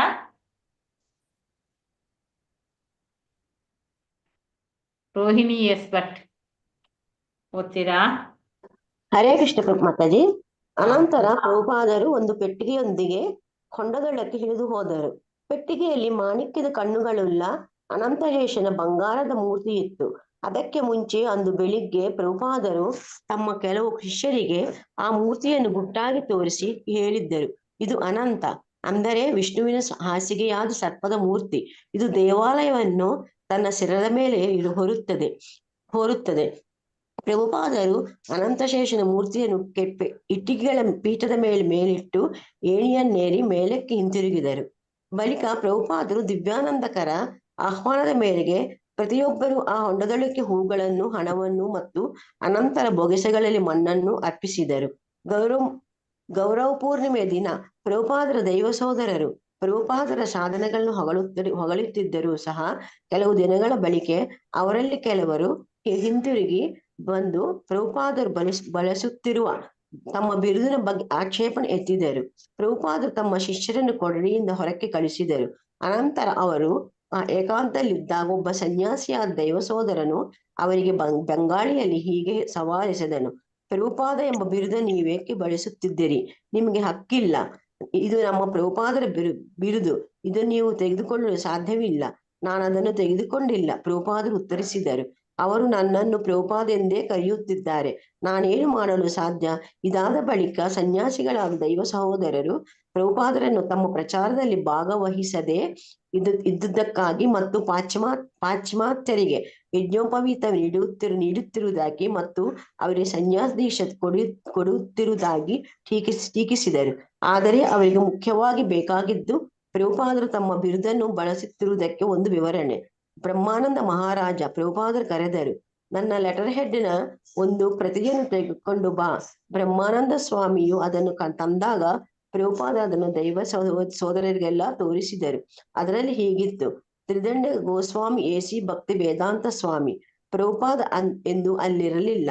ಅವರು ತಾನಾಗಿ ಆ ಬಿರುದನ್ನು ಬಳಸುತ್ತಿರಲಿಲ್ಲವೆಂಬುದು ಅವರಿಗೆ ಇದರಿಂದ ಸಾಬೀತಾಯಿತು. ಈ ಸರಳ ಪ್ರಾತ್ಯಕ್ಷಿಕೆಯಿಂದ ದೈವ ಸಹೋದರರು ಸಮಾಧಾನಗೊಂಡರು. ಬಳಿಕ ಪ್ರಭುಪಾದರು ಅವರನ್ನೆಲ್ಲರನ್ನು ಪ್ರಸಾದ ಸ್ವೀಕರಿಸಲು ಆಹ್ವಾನಿಸಿದರು. ಶಿಷ್ಯರು ಅವರಿಗೆ ಬಡಿಸಿದರು. ತರುವಾಯ ಪ್ರಭುಪಾದರು ತಮ್ಮ ಕುಟೀರದಲ್ಲಿ ತಮ್ಮ ಶಿಷ್ಯರಿಗೆ ಮಾತ್ಸರ್ಯದ ಬಗ್ಗೆ ವಿವರಿಸಿದರು. ಒಬ್ಬ ಶಿಷ್ಯನು ತಾನೆಷ್ಟು ಉನ್ನತಿ ಸಾಧಿಸಿದ್ದೇನೆಂಬುದನ್ನು ತಾನು ಮಾತ್ಸರ್ಯದಿಂದ ಇಷ್ಟರ ಮಟ್ಟಿಗೆ ಮುಕ್ತನಾಗಿದ್ದಾನೆಂಬುದರಿಂದ ತಾನೇ ತಿಳಿದುಕೊಳ್ಳಬಹುದೆಂದು ಅವರು ಹೇಳಿದರು. ಆಧ್ಯಾತ್ಮಿಕ ಜಗತ್ತಿನಲ್ಲಿ ಮಾತ್ಸರ್ಯಕ್ಕೆ ಎಡೆಯಿಲ್ಲ. ಕೃಷ್ಣನ ಮುಕ್ತ ಸಂಗಾತಿಯರು ಕೃಷ್ಣನ ಸೇವೆಗೆ ತಮ್ಮ ಅತ್ಯುತ್ತಮ ಪ್ರಯತ್ನ ಮಾಡುತ್ತಿದ್ದರು. ಅಲ್ಲೂ ಒಂದು ರೀತಿಯ ಸ್ಪರ್ಧೆ ಇತ್ತು, ಆದರೆ ಅವರು ಪರಸ್ಪರ ಸಂತೋಷದಿಂದಿದ್ದರು. ರಾಧಾರಾಣಿಯೋ ಅಥವಾ ಕೃಷ್ಣನಿಗೆ ಪ್ರಿಯಳಾದ ಇನ್ಯಾರೋ ಗೋಪಿಯೋ ಕೃಷ್ಣನ ಸಂತೋಷಗೊಳಿಸಿದರೆ ಈ ಇತರ ಗೋಪಿಯರು ಅವಳ ಬಗ್ಗೆ ಕೆಟ್ಟ ಯೋಚನೆ ಮಾಡುತ್ತಿರಲಿಲ್ಲ. ಬದಲಾಗಿ ಈಗ ಯೋಚಿಸುತ್ತಿದ್ದರು, ಆಹಾ, ಅವಳು ಕೃಷ್ಣನಿಗೆ ಎಷ್ಟು ಸೊಗಸಾಗಿ ಸೇವೆ ಸಲ್ಲಿಸುತ್ತಿದ್ದಾಳೆ. ಅವನು ಇನ್ನೂ ಹೆಚ್ಚು ಸಂತೋಷಗೊಳ್ಳುವಂತೆ ನಾನು ಅವನಿಗೆ ಏನಾದರೂ ಸೇವೆ ಸಲ್ಲಿಸುತ್ತೇನೆ.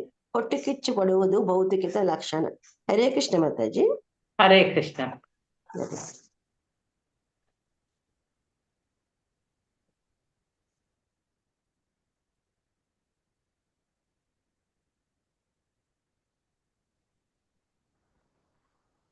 ಹರೇ ಕೃಷ್ಣ. ಸೊ ಜನನಿವಾಸ. ಇವರು ಪ್ರಭುಪಾದರು ವಿಗ್ರಹಗಳನ್ನು ನೋಡಲು ಮೊದಲ ಬಾರಿ ಬಂದಾಗ ವಿಗ್ರಹಗಳಿಗೆ ವಸ್ತ್ರಗಳನ್ನು ತೊಡಿಸುವವರು ಯಾರು ಅಂತ ಕೇಳಿದರು. ಯಾರೋ ಜನನಿವಾಸ ಎಂದು ಉತ್ತರಿಸಿದನು. ವಿಗ್ರಹಗಳು ಯಾವುದೇ ಅಲಂಕಾರವಿಲ್ಲದೆ ಹೆಂಚಿನ ವೇದಿಕೆಯ ಮೇಲೆ ನಿಂತಿದ್ದವು. ಪ್ರಭುಪಾದರು ಪ್ರೀತಿಯಿಂದ ಅವುಗಳನ್ನು ನೋಡಿದರು. ಅವರು ಪ್ರತಿದಿನ ಬಂದು ದರ್ಶನ ಪಡೆಯುತ್ತಿದ್ದರು. ಒಂದು ದಿನ ಅವರು ವಿಗ್ರಹಗಳ ಕೊಠಡಿಗೆ ಬಂದಾಗ ನಾನು ಅಲ್ಲಿರ್ಲಿಲ್ಲ. ಕೆಲವು ಭಾರತೀಯರು ದರ್ಶನ ಪಡೆಯುತ್ತಿದ್ದರು. ನಾನು ಅವರಿಗಾಗಿ ಅತ್ತಡಿ ದೂರದಲ್ಲಿದ್ದ ಇನ್ನೊಂದು ಕೊಠಡಿಯಿಂದ ಬ್ಯಾಕ್ ಟು ಗಾಡ್ ಹೆಡ್ ಪತ್ರಿಕೆಯನ್ನು ತರಲು ಹೋಗಿದ್ದೆ. ನಾನು ಹಿಂತಿರುಗಿದಾಗ ಪ್ರಭುಪಾದರು ಅಲ್ಲಿದ್ರು. ಅವರು ಸಹ ದರ್ಶನ ಪಡೀತಾ ಇದ್ರು. ಅವರು ನನಗೆ ಹೀಗೆಂದರು, ನೀನು ಸದಾ ಇಲ್ಲಿರಬೇಕು, ಜನ ಬರುತ್ತಿದ್ದಾರೆ, ಆದರೆ ಇಲ್ಲಿ ಯಾರೂ ಇಲ್ಲ. ನಾನೆಂದೆ, ಅದಕ್ಕೆ ಶ್ರೀಲಾ ಪ್ರಭುಪಾದರೆ ನಾನು ಬ್ಯಾಕ್ ಟು ಗಾಡ್ ಹೆಡ್ ತರಲು ಹೋಗಿದ್ದೆ.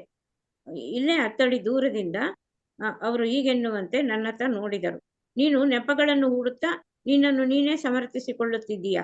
ಬಳಿಕ ಅವರು ಭವಾನಂದನಿಗೆ ಹೇಳಿದರು, ಈ ಹುಡುಗ ಜನನಿವಾಸನಿಗೆ ಸಹಾಯ ಬೇಕಾಗಿದೆ. ಎಲ್ಲವನ್ನೂ ಅವನೊಬ್ಬನೇ ಮಾಡಲಾರ. ಅವನೊಬ್ಬ ಸಾಮಾನ್ಯ ವ್ಯಕ್ತಿ. ಸೊ 5 ದಿನಗಳ ಗೌರ ಪೂರ್ಣಿಮಾ ಉತ್ಸವದಲ್ಲಿ ದಿನದ 24 ಗಂಟೆಗಳು ಸತತ ಕೀರ್ತನೆ ನಡೆಯುತ್ತಿತ್ತು. ಭಕ್ತರ ಗುಂಪುಗಳು ಸರದಿಯ ಪ್ರಕಾರ 2 ಗಂಟೆಗಳ ಕಾಲ ಕೀರ್ತನೆ ನಡೆಸುತ್ತಾ ಇದ್ದರು. ಪ್ರತಿ ಬೆಳಗ್ಗೆ ಭಕ್ತರ ಮುಖ್ಯ ಗುಂಪು ಕೀರ್ತನೆ ಮಾಡುತ್ತಾ ಮೆರವಣಿಗೆಯಲ್ಲಿ ನವದ್ವೀಪದ ಪವಿತ್ರ ಸ್ಥಳಗಳಿಗೆ ಭೇಟಿ ನೀಡುತ್ತಾ, ಆ ಸ್ಥಳಗಳಂದ್ರೆ ಚೈತನ್ಯ ಮಹಾಪ್ರಭುಗಳು ಯಾವ ಮರದ ಕೆಳಗೆ ಜನ್ಮ ತಾಳಿದರು ಆ ಬೇವಿನ ಮರ, ಚೈತನ್ಯ ಮಹಾಪ್ರಭುಗಳು ತಮ್ಮ ಜೊತೆಗಾರರೊಂದಿಗೆ ರಾತ್ರಿಯ ಕೀರ್ತನೆ ನಡೆಸಿದ ಶ್ರೀನಿವಾಸ ಆಚಾರ್ಯರ ಮನೆ, ಚೈತನ್ಯ ಮಹಾಪ್ರಭುಗಳ ಸಂಕೀರ್ತನೆಯನ್ನು ಕಾಜಿಯೊಬ್ಬನು ತಡೆಯಲು ಯತ್ನಿಸಿದ ಸ್ಥಳ ಮತ್ತು ಭಕ್ತಿ ವಿನೋದ ಠಾಕೂರರ ನಿವಾಸ. ಭಕ್ತಿ ವಿನೋದ ಠಾಕೂರರು ಅನೇಕ ಸಲ ಆ ಮನೆಯ ಮುಂದೆ ನಿಂತುಕೊಂಡು ಜಲಾಂಗಿ ನದಿಯ ಆಚೆಗೆ ಈಗ ಶ್ರೀಲಾ ಪ್ರಭುಪಾದರು ತಮ್ಮ ಜಮೀನನ್ನು ಹೊಂದಿದ್ದ ಪ್ರದೇಶದ ಕಡೆಗೆ ನೋಡುತ್ತಾ ಇರುತ್ತಿದ್ದರೆಂದು ಪ್ರಭುಪಾದರು ಹೇಳಿದರು. ಇಡೀ ದಿನ, ಅದರಲ್ಲೂ ಮುಖ್ಯವಾಗಿ ಸಂಜೆಯ ಹೊತ್ತು ಭಕ್ತರು ಕೇಸರಿ ಬಣ್ಣದ ಪಟ್ಟೆಗಳಿಂದ ಕೂಡಿದ ಚಪ್ಪರದ ವೇದಿಕೆಯ ಮೇಲೆ ಒಟ್ಟುಗೂಡ್ತಾ ಇದ್ರು. ರಾಧಾ ಮಾಧವರ ವಿಗ್ರಹಗಳನ್ನು ಆ ವೇದಿಕೆಯ ನಡುವೆ ಪರಂಪರಾಗತ ಬಂಗಾಳಿ ಶೈಲಿಯ ಬಾಳೆ ಕಂಬದ ಪುಷ್ಪಲಾಂಕೃತ ಸಿಂಹಾಸನದ ಮೇಲೆ ವಿರಾಜಮಾನವಾಗಿದ್ದವು. ಸಾರ್ವಜನಿಕ ಉಪನ್ಯಾಸದ ಕೆಲಸವನ್ನು ಪ್ರಭುಪಾದರು ಹೆಚ್ಚಾಗಿ ತಮ್ಮ ಶಿಷ್ಯರೇ ವಹಿಸಿಕೊಳ್ತಾ ಇದ್ರು. ಬಂಗಾಳಿ ಭಾಷೆಯಲ್ಲಿ ಉಪನ್ಯಾಸ ನೀಡುತ್ತಿದ್ದ ಅಚ್ಯುತಾನಂದ ಸ್ವಾಮಿಯು ಮುಖ್ಯವಾದ ಒಂದು ಪ್ರವಚನಕಾರರಾಗಿದ್ರಲ್ಲಿ. 100 ಜನ ಒಂದೇ ಸಮನೆ ಪ್ರವಾಹ ದೋಪಾದಿಯಲ್ಲಿ ಬಂದು ಹೋಗುತ್ತಿದ್ದರು. ಭಕ್ತರು ಅವರಿಗೆ ಬಂಗಾಳಿ, ಇಂಗ್ಲಿಷು ಮತ್ತು ಹಿಂದಿ ಭಾಷೆಗಳ ಬ್ಯಾಕ್ ಟು ಗಾಡೆಡ್ ಪತ್ರಿಕೆಯನ್ನು ಹಂಚ್ತಾ ಇದ್ರು. ಸಂಜೆಯ ವೇಳೆ ಸ್ಲೈಡ್ ಶೋ ಅಥವಾ ಚಲನಚಿತ್ರ ಪ್ರದರ್ಶನ ಇರ್ತಾ ಇತ್ತು.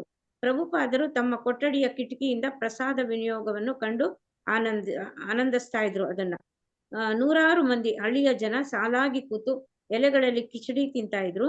ಇದನ್ನು ಸದಾ ಮುಂದುವರಿಸಿ ಪ್ರಭುಪಾದರು ತಮ್ಮ ಶಿಷ್ಯರಿಗೆ ಹೇಳ್ತಾರೆ, ಸದಾ ಪ್ರಸಾದ ವಿನಿಯೋಗ ಮಾಡ್ರಿ ಅಂತ. ಕಟ್ಟಡದ ಅನುಪಸ್ಥಿತಿಯಲ್ಲೂ ಪ್ರಭುಪಾದರ ಮಾಯಾಪುರದ ಪ್ರಚಾರವು ಗಮನಾರ್ಹವಾಗಿತ್ತು. ಹತ್ತಿರದ ಇತರ ಮಠಗಳು ಸಹ ಗೌರ ಪೂರ್ಣಿಮಾ ಹಬ್ಬವನ್ನು ಆಚರಿಸಿದವು. ಅವುಗಳಲ್ಲಿ ಹೆಚ್ಚಾಗಿ ಭಾಗವಹಿಸಿದವರು ಎಂದ್ರೆ ದೇವಾಲಯಗಳಲ್ಲಿ ಕೆಲವು ದಿನ ವಸತಿ ಹೂಡಿ ನವದ್ವೀಪದ ಪುಣ್ಯಕ್ಷೇತ್ರಗಳಿಗೆ ಭೇಟಿ ನೀಡಲೆಂದು ಶುಲ್ಕ ತೆತ್ತು ಬಂದಿದ್ದ ಕೆಲವು ಕಲ್ಕತ್ತಾದ ವಿಧವೆಯರು ಮಾತ್ರ. ಅಲ್ಲಿ ಅವರು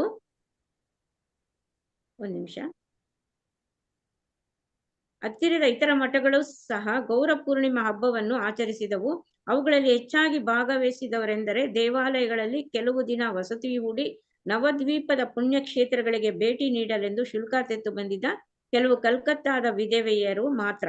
ಆದರೆ ಪ್ರಭುಪಾದರ ಚಪ್ಪರ ಕಾರ್ಯಕ್ರಮವು ಅತ್ಯಂತ ಸಂಭ್ರಮದ ಆಚರಣೆಯಾಗಿತ್ತು ಮತ್ತು ಅತಿ ಹೆಚ್ಚು ಸಂಖ್ಯೆಯ ಸಂದರ್ಶಕರನ್ನು ಆಕರ್ಷಿಸಿತ್ತು. ಅದು ಪ್ರಭುಪಾದರು ಹೇಳಿದರು, ಪ್ರಚಾರದ ಕಾರ್ಯಕ್ರಮವಿಲ್ಲದಿದ್ದರೆ ಚೈತನ್ಯ ಮಹಾಪ್ರಭುಗಳ ಜನ್ಮಸ್ಥಳಕ್ಕೆ ಅರ್ಥವಿಲ್ಲ. ವರ್ಷದ ಈ ಸಮಯವನ್ನು ಬಿಟ್ಟರೆ ಮಾಯಾಪುರಕ್ಕೆ ಭೇಟಿ ನೀಡುತ್ತಿದ್ದ ಜನ ಬಹಳ ವಿರಳ. ಯಾವುದು ಹೆಚ್ಚು ಮುಖ್ಯ? ಪ್ರಭುಪಾದರು ಕೇಳಿದರು.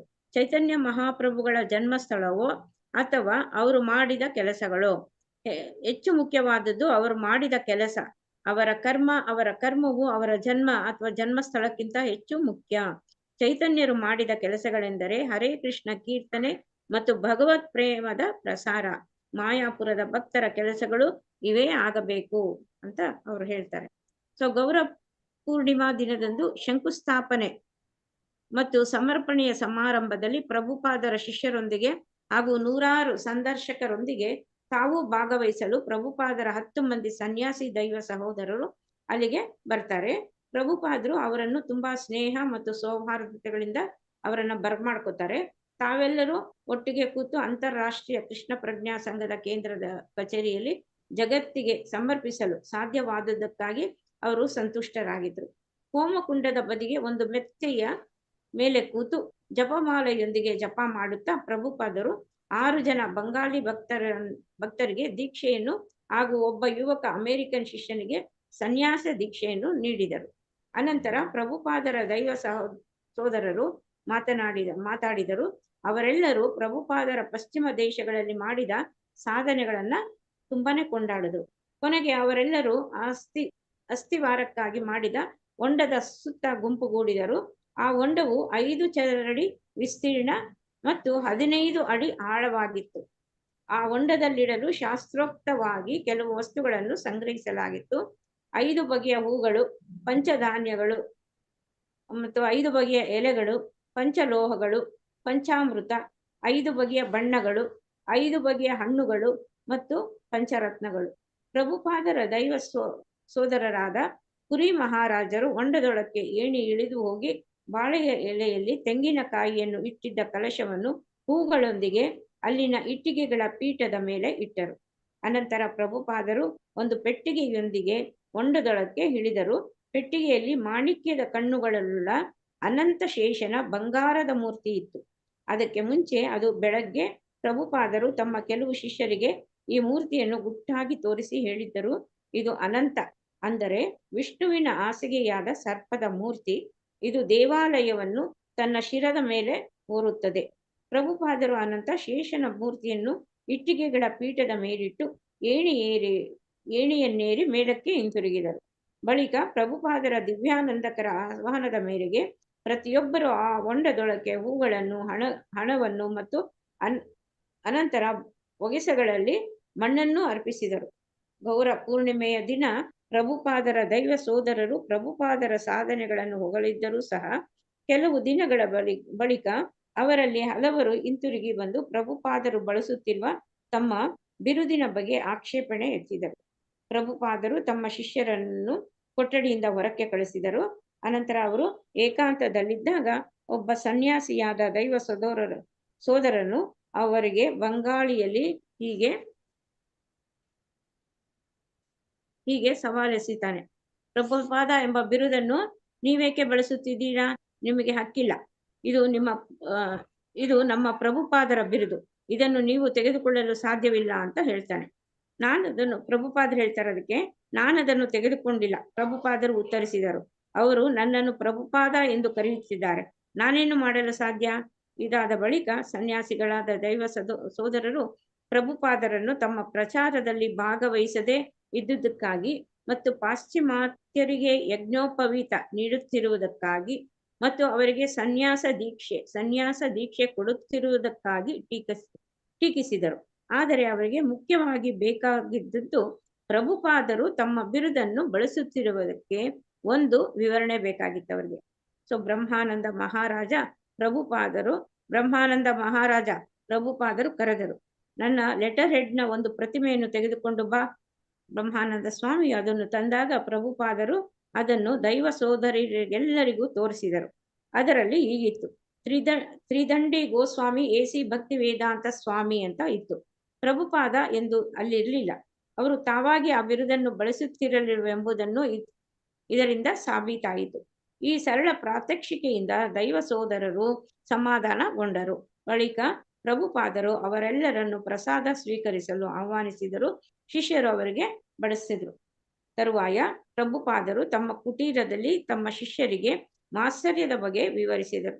ಒಬ್ಬ ಶಿಷ್ಯನು ತಾನೆಷ್ಟು ಉನ್ನತಿ ಸಾಧಿಸಿದ್ದೇನೆಂಬುದನ್ನು, ತಾನು ಮಾತ್ಸರ್ಯದಿಂದ ಎಷ್ಟರ ಮಟ್ಟಿಗೆ ಮುಕ್ತನಾಗಿದ್ದೇನೆ ಎಂಬುದರಿಂದ ತಾನೇ ತಿಳಿದುಕೊಳ್ಳಬಹುದೆಂದು ಅವರು ಹೇಳಿದರು. ಆಧ್ಯಾತ್ಮಿಕ ಜಗತ್ತಿನಲ್ಲಿ ಮಾತ್ಸರ್ಯಕ್ಕೆ ಎಡೆಯಿಲ್ಲ. ಕೃಷ್ಣನ ಮುಕ್ತ ಸಂಗಾತಿಯರು ಕೃಷ್ಣನ ಸೇವೆಗೆ ತಮ್ಮ ಅತ್ಯುತ್ತಮ ಪ್ರಯತ್ನ ಮಾಡುತ್ತಿದ್ದರು. ಅಲ್ಲೂ ಒಂದು ರೀತಿಯ ಸ್ಪರ್ಧೆ ಇತ್ತು, ಆದರೆ ಅವರು ಪರಸ್ಪರ ಸಂತೋಷದಿಂದಿದ್ದರು. ರಾಧಾ ರಾಣಿಯೋ ಅಥವಾ ಕೃಷ್ಣನಿಗೆ ಪ್ರಿಯಳಾದ ಇನ್ಯಾರೋ ಗೋಪಿಯೋ ಕೃಷ್ಣನನ್ನು ಸಂತೋಷಗೊಳಿಸಿದರೆ ಇತರ ಗೋಪಿಯರು ಅವಳ ಬಗ್ಗೆ ಕೆಟ್ಟ ಯೋಚನೆ ಮಾಡುತ್ತಿರಲಿಲ್ಲ. ಬದಲಾಗಿ ಹೀಗೆ ಯೋಚಿಸುತ್ತಿದ್ದರು, ಆಹಾ, ಅವಳು ಕೃಷ್ಣನಿಗೆ ಎಷ್ಟು ಸೊಗಸಾಗಿ ಸೇವೆ ಸಲ್ಲಿಸುತ್ತಿದ್ದಾಳೆ. ಅವನು ಇನ್ನೂ ಹೆಚ್ಚು ಸಂತೋಷಗೊಳ್ಳುವಂತೆ ನಾನು ಅವನಿಗೆ ಏನಾದರೂ ಸೇವೆ ಸಲ್ಲಿಸುತ್ತೇನೆ. ಹೊಟ್ಟೆ ಕಿಚ್ಚು ಪಡುವುದು ಭೌತಿಕತೆಯ ಲಕ್ಷಣ. ಹರೇ ಕೃಷ್ಣ ಮಾತಾಜಿ. ಹರೇ ಕೃಷ್ಣ. ಶ್ರುತಿ ಮಾತಾಜಿ ಓದ್ತೀರಾ? ಶ್ರುತಿ ಮಾತಾಜಿ. ಕೃಷ್ಣ ಮಾತಾಜಿ. ಹರೇ ಕೃಷ್ಣ. ಓದಿ ಮಾತಾಜಿ. ತಮ್ಮ ದೈವ ಸೋದರರು, ಅಲ್ಲಿಂದ ಅಲ್ಲ ಮಾತಾಜಿ? ಹೌದೌದು. ತಮ್ಮ ದೈವ ಸೋದರರು ಬೇರೆ ರೀತಿಯಲ್ಲಿ ಯೋಚಿಸಬೇಕಾಗಿತ್ತೆಂದು ತಮ್ಮ ಶಿಷ್ಯರು ತಮ್ಮನ್ನು ಪ್ರಭುಪಾದರೆಂದು ಕರೆಯುತ್ತಿರುವುದನ್ನು ಅವರು ಮನಸ್ಸಿಗೆ ಹಚ್ಚಿಕೊಳ್ಳಬಾರದಾಗಿತ್ತೆಂದು ಪ್ರಭುಪಾದರು ಆಶಿಸಿದರು. ತಮ್ಮ ಕೆಲವು ದೈವ ಸೋದರರು ತಮ್ಮ ಕೆಲಸವನ್ನು ಪ್ರಾಮಾಣಿಕವಾಗಿ ಪ್ರಶಂಸಿಸಲು ಸಾಧ್ಯವಾಗದಿದ್ದಕ್ಕಾಗಿ ಅವರಿಗೆ ದುಃಖವಾಯಿತು. ಭಕ್ತಿ ಸಿದ್ಧಾಂತ ಸರಸ್ವತಿಯವರು ತಮ್ಮ ಮೂಲಕ ಯಶಸ್ವಿಯಾಗಿ ಕೆಲಸ ಮಾಡುತ್ತಿದ್ದರೆ ಅವರೇಕೆ ವಿಚಲಿತರಾಗಬೇಕು? ತಮ್ಮ ಕೆಲಸವನ್ನು ಅವರೇಕೆ ಒಪ್ಪಿಕೊಳ್ಳಬಾರದು? ಚೈತನ್ಯ ಮಹಾಪ್ರಭುಗಳ ಗಣೋದ್ದೇಶವು ಪರಿಣಾಮಕಾರಿಯಾಗಿ ಪ್ರಸಾರವಾಗುತ್ತಿದೆ ಎಂದು ಅವರೇಕೆ ಸಂತೋಷ ಪಡಬಾರದು? ಇದು ತಮ್ಮ ಗುರುಗಳೇ ಆದ ಭಕ್ತಿ ಸಿದ್ಧಾಂತ ಸರಸ್ವತಿಯವರ ಕೆಲಸವೆಂದು ಅವರು ಮನಗಾಣಬೇಕು. ಹಾಗೆಯೇ ಇದು ಅವರ ಕೆಲಸ, ಅವರ ಜವಾಬ್ದಾರಿ, ಮತ್ತು ಇದು ಭಕ್ತಿ ವೇದಾಂತ ಸ್ವಾಮಿ ಮಹಾರಾಜರ ಮೂಲಕ ಅದ್ಭುತವಾಗಿ ನೆರವೇರುತ್ತಿದೆ ಎಂಬುದನ್ನು ಅವರು ಗುರುತಿಸಬೇಕು. ಸಮಾರಂಭದಲ್ಲಿ ಅವರು ಪ್ರಭುಪಾದರ ಕೆಲಸವನ್ನು ಹೊಗಳಿದ್ದರು. ಅಂದ ಮೇಲೆ ನೂರಾರು ಪಾಶ್ಚಾತ್ಯರಿಗೆ ಅವರು ಪ್ರಭುಪಾದರಾಗಿರುವುದನ್ನು ಅವರೇಕೆ ಒಪ್ಪಿಕೊಳ್ಳಬಾರದು? ಏಕೆಂದರೆ ಪ್ರಭುಪಾದರು ಆ ಪಾಶ್ಚಾತ್ಯರನ್ನು ನರಕದಿಂದ ಪಾರು ಮಾಡಿದ್ದರು ಮತ್ತು ಆ ಶಿಷ್ಯರು ಪ್ರಭುಪಾದರನ್ನು ಕೃಷ್ಣನ ಚರಣ ಕಮಲಗಳಲ್ಲಿ ನೆಲೆಸಿದ ಏಕೈಕ ಪರಿಶುದ್ಧ ಭಕ್ತನೆಂದು ಸದಾ ಪರಿಗಣಿಸಿದ್ದರು. ಅಧಿಕೃತ ಗ್ರಂಥಗಳ ಪ್ರಕಟಣೆ ಮತ್ತು ಪ್ರಸಾರದ ದೃಷ್ಟಿಯಿಂದ, ಭಕ್ತಿ ಸೇವೆಗೆ ದೀಕ್ಷೆ ನೀಡಿ ತೊಡಗಿಸಿದ ಭಕ್ತರ ಸಂಖ್ಯೆಯ ದೃಷ್ಟಿಯಿಂದ ಮತ್ತು ಸ್ಥಾಪಿಸಲಾದ ದೇವಾಲಯಗಳ ಸಂಖ್ಯೆಯ ದೃಷ್ಟಿಯಿಂದ ಪ್ರಭುಪಾದರೊಂದಿಗೆ ಯಾರನ್ನೂ ಹೋಲಿಸಲು ಸಾಧ್ಯವಿರಲಿಲ್ಲ. ಹಾಗೆ ನೋಡಿದರೆ ಭಕ್ತಿ ಸಿದ್ಧಾಂತ ಸರಸ್ವತಿಯವರ ಮೂಲಭೂತ ನಿರ್ದೇಶನಗಳನ್ನು ಪರಿಪಾಲಿಸುತ್ತಾ ಹರೇ ಕೃಷ್ಣ ಜಪ ಮಾಡುತ್ತಾ ಪಾಪಕೃತ್ಯಗಳಿಂದ ದೂರವಿರುವವರಿಗೆ ಪ್ರಭುಪಾದರ ಎಲ್ಲ ದೈವ ಸೋದರರು ಸಮಾನ ಪ್ರಶಂಸೆಗೆ ಒಂದರ್ಥದಲ್ಲಿ ಪಾತ್ರರೇ ಆಗಿದ್ದರು. ಆದರೆ ಕೂಲಂಕಷ ವಿಶ್ಲೇಷಣೆ ಮತ್ತು ವಿಮರ್ಶೆಯನ್ನೇ ಮಾಡುವುದಾದರೆ ಪ್ರಚಾರದ ದಾಖಲೆಗಳನ್ನು ಪರಿಶೀಲನೆಗೆ ಒಳಪಡಿಸಲಿ.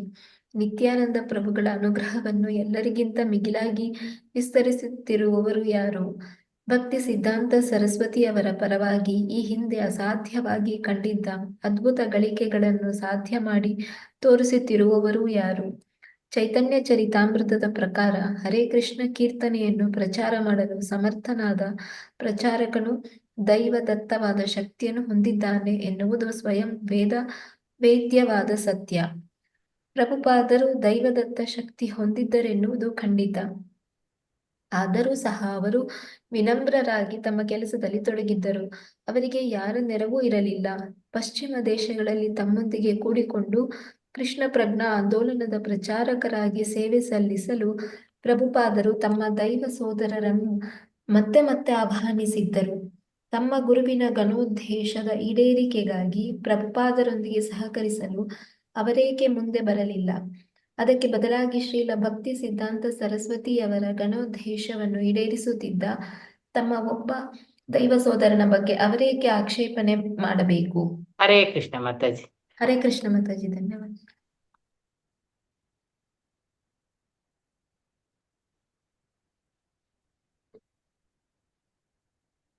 ಮಾತಾಜಿ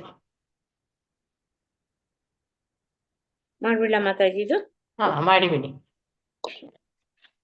ತಮ್ಮ ದೈವ ಸೋದರರು ಬೇರೆ ರೀತಿಯಲ್ಲಿ ಯೋಚಿಸಬೇಕಾಗಿತ್ತೆಂದು ತಮ್ಮ ಶಿಷ್ಯರು ತಮ್ಮನ್ನು ಪ್ರಭುಪಾದರೆಂದು ಕರೆಯುತ್ತಿರುವುದನ್ನು ಅವರು ಮನಸ್ಸಿಗೆ ಹಚ್ಚಿಕೊಳ್ಳಬಾರದಾಗಿತ್ತೆಂದು ಪ್ರಭುಪಾದರು ಆಶಿಸಿದರು. ತಮ್ಮ ಕೆಲವು ದೈವ ಸೋದರರು ತಮ್ಮ ಕೆಲಸವನ್ನು ಪ್ರಾಮಾಣಿಕವಾಗಿ ಪ್ರಶಂಸಿಸಲು ಆಗದಿದ್ದಕ್ಕಾಗಿ ಅವರಿಗೆ ದುಃಖವಾಯಿತು. ಭಕ್ತಿ ಸಿದ್ಧಾಂತ ಸರಸ್ವತಿಯವರು ತಮ್ಮ ಮೂಲಕ ಯಶಸ್ವಿಯಾಗಿ ಕೆಲಸ ಮಾಡುತ್ತಿದ್ದರೆ ಅವರೇಕೆ ವಿಚಲಿತರಾಗಬೇಕು? ತಮ್ಮ ಕೆಲಸವನ್ನು ಅವರೇಕೆ ಒಪ್ಪಿಕೊಳ್ಳಬಾರದು? ಚೈತನ್ಯ ಪ್ರಭುಗಳ ಘನೋದ್ದೇಶವು ಪರಿಣಾಮಕಾರಿಯಾಗಿ ಪ್ರಸಾರವಾಗುತ್ತಿದೆ ಎಂದು ಅವರೇಕೆ ಸಂತೋಷ ಪಡಬಾರದು? ಇದು ತಮ್ಮ ಗುರುಗಳೇ ಆದ ಭಕ್ತಿ ಸಿದ್ಧಾಂತ ಸರಸ್ವತಿಯವರ ಕೆಲಸವೆಂದು ಅವರು ಮನಗಾಣಬೇಕು. ಹಾಗೆಯೇ ಇದು ಅವರ ಕೆಲಸ, ಅವರ ಜವಾಬ್ದಾರಿ, ಮತ್ತು ಇದು ಭಕ್ತಿ ವೇದಾಂತ ಸ್ವಾಮಿ ಮಹಾರಾಜರ ಮೂಲಕ ಅದ್ಭುತವಾಗಿ ನೆರವೇರುತ್ತಿದೆ ಎಂಬುದನ್ನು ಅವರು ಗುರುತಿಸಬೇಕು. ಸಮಾರಂಭದಲ್ಲಿ ಅವರು ಪ್ರಭುಪಾದರ ಕೆಲಸವನ್ನು ಹೊಗಳಿದ್ದರು. ಅಂದ ಮೇಲೆ ನೂರಾರು ಪಾಶ್ಚಾತ್ಯರಿಗೆ ಅವರು ಪ್ರಭುಪಾದರಾಗಿರುವುದನ್ನು ಅವರೇಕೆ ಒಪ್ಪಿಕೊಳ್ಳಬಾರದು? ಏಕೆಂದರೆ ಪ್ರಭುಪಾದರು ಆ ಪಾಶ್ಚಾತ್ಯರನ್ನು ನರಕದಿಂದ ಪಾರು ಮಾಡಿದ್ದರು ಮತ್ತು ಆ ಶಿಷ್ಯರು ಪ್ರಭುಪಾದರನ್ನು ಕೃಷ್ಣನ ಚರಣ ಕಮಲಗಳಲ್ಲಿ ನೆಲೆಸಿದ ಏಕೈಕ ಪರಿಶುದ್ಧ ಭಕ್ತನೆಂದು ಸದಾ ಪರಿಗಣಿಸಿದ್ರು. ಅಧಿಕೃತ ಗ್ರಂಥಗಳ ಪ್ರಕಟಣೆ ಮತ್ತು ಪ್ರಸಾರದ ದೃಷ್ಟಿಯಿಂದ ಭಕ್ತಿ ಸೇವೆಗೆ ದೀಕ್ಷೆ ನೀಡಿ ತೊಡಗಿಸಿದ ಭಕ್ತರ ಸಂಖ್ಯೆಯ ದೃಷ್ಟಿಯಿಂದ ಮತ್ತು ಸ್ಥಾಪಿಸಲಾದ ದೇವಾಲಯಗಳ ಸಂಖ್ಯೆಯ ದೃಷ್ಟಿಯಿಂದ ಪ್ರಭುಪಾದರೊಂದಿಗೆ ಯಾರನ್ನೂ ಹೋಲಿಸಲು ಸಾಧ್ಯ ಇರಲಿಲ್ಲ. ಹಾಗೆ ನೋಡಿದ್ರೆ ಭಕ್ತಿ ಸಿದ್ಧಾಂತ ಸರಸ್ವತಿಯವರು ಮೂಲಭೂತ ನಿರ್ದೇಶನಗಳನ್ನು ಪರಿಪಾಲಿಸುತ್ತಾ ಹರೇ ಕೃಷ್ಣ ಜಪ ಮಾಡುತ್ತಾ ಪಾಪ ಕೃತ್ಯಗಳಿಂದ ದೂರವಿರುವವರೆಗೆ ಪ್ರಭುಪಾದರು ಎಲ್ಲಾ ದೈವ ಸೋದರರು ಸಮಾನ ಪ್ರಶಂಸೆಗೆ ಒಂದರ್ಥದಲ್ಲಿ ಪಾತ್ರರೇ ಆಗಿದ್ರು. ಆದ್ರೆ ಕೂಲಂಕಷ ವಿಶ್ಲೇಷಣೆ ಮತ್ತು ವಿಮರ್ಶೆಯನ್ನು ಮಾಡುವುದಾದರೆ ಪ್ರಚಾರದ ದಾಖಲೆಗಳನ್ನು ಪರಿಶೀಲನೆಗೆ ಒಳಪಡಿಸಲಿ. ನಿತ್ಯಾನಂದ ಪ್ರಭುಗಳು ಅನುಗ್ರಹವನ್ನು ಎಲ್ಲರಿಗಿಂತ ಮಿಗಿಲಾಗಿ ವಿಸ್ತರಿಸುತ್ತಿರುವವರು ಯಾರು? ಭಕ್ತಿ ಸಿದ್ಧಾಂತ ಸರಸ್ವತಿಯರ ಪರವಾಗಿ ಈ ಹಿಂದೆ ಅಸಾಧ್ಯವಾಗಿ ಕಂಡಿದ್ದ ಅದ್ಭುತ ಗಳಿಕೆಗಳನ್ನು ಸಾಧ್ಯ ಮಾಡಿ ತೋರಿಸುತ್ತಿರುವವರು ಯಾರು? ಚೈತನ್ಯ ಚರಿತಾಮೃತದ ಪ್ರಕಾರ ಹರೇ ಕೃಷ್ಣ ಕೀರ್ತನೆಯನ್ನು ಪ್ರಚಾರ ಮಾಡಲು ಸಮರ್ಥನಾದ ಪ್ರಚಾರಕರು ದೈವದತ್ತವಾದ ಶಕ್ತಿಯನ್ನು ಹೊಂದಿದ್ದಾನೆ ಎನ್ನುವುದು ಸ್ವಯಂ ವೇದ್ಯವಾದ ಸತ್ಯ. ಪ್ರಭುಪಾದರು ದೈವದತ್ತ ಶಕ್ತಿ ಹೊಂದಿದ್ದರೆನ್ನುವುದು ಖಂಡಿತ. ಆದರೂ ಸಹ ಅವರು ವಿನಮ್ರರಾಗಿ ತಮ್ಮ ಕೆಲಸದಲ್ಲಿ ತೊಡಗಿದ್ದರು. ಅವರಿಗೆ ಯಾರ ನೆರವೂ ಇರಲಿಲ್ಲ. ಪಶ್ಚಿಮ ದೇಶಗಳಲ್ಲಿ ತಮ್ಮೊಂದಿಗೆ ಕೂಡಿಕೊಂಡು ಕೃಷ್ಣ ಪ್ರಜ್ಞಾ ಆಂದೋಲನದ ಪ್ರಚಾರಕರಾಗಿ ಸೇವೆ ಸಲ್ಲಿಸಲು ಪ್ರಭುಪಾದರು ತಮ್ಮ ದೈವ ಸೋದರರನ್ನು ಮತ್ತೆ ಮತ್ತೆ ಆಹ್ವಾನಿಸಿದ್ದರು. ತಮ್ಮ ಗುರುವಿನ ಘನೋದ್ದೇಶದ ಈಡೇರಿಕೆಗಾಗಿ ಪ್ರಭುಪಾದರೊಂದಿಗೆ ಸಹಕರಿಸಲು ಅವರೇಕೆ ಮುಂದೆ ಬರಲಿಲ್ಲ? ಅದಕ್ಕೆ ಬದಲಾಗಿ ಶ್ರೀಲಾ ಭಕ್ತಿ ಸಿದ್ಧಾಂತ ಸರಸ್ವತಿಯರ ಘನೋದ್ದೇಶವನ್ನು ಈಡೇರಿಸುತ್ತಿದ್ದ ತಮ್ಮ ಒಬ್ಬ ದೈವ ಸೋದರನ ಬಗ್ಗೆ ಅವರೇಕೆ ಆಕ್ಷೇಪಣೆ ಮಾಡಬೇಕು? ಹರೇ ಕೃಷ್ಣ ಮಾತಾಜಿ, ಧನ್ಯವಾದಗಳು. ಎಂಡ್ ಮಾಡಿ ಮಾತಾಜಿ. ಓಕೆ.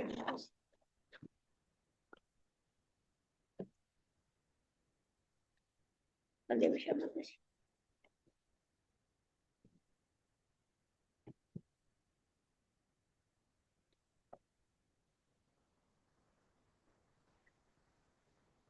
ಇಲ್ಲೊಂದು ಪ್ಯಾರ ಇತ್ತು ಮಾತಾಜಿ, ಕಂಪ್ಲೀಟ್ ಆಗಿ. ಹೌದು, ಟೈಮ್ ಆಯ್ತಲ್ಲ. ಅದೇ.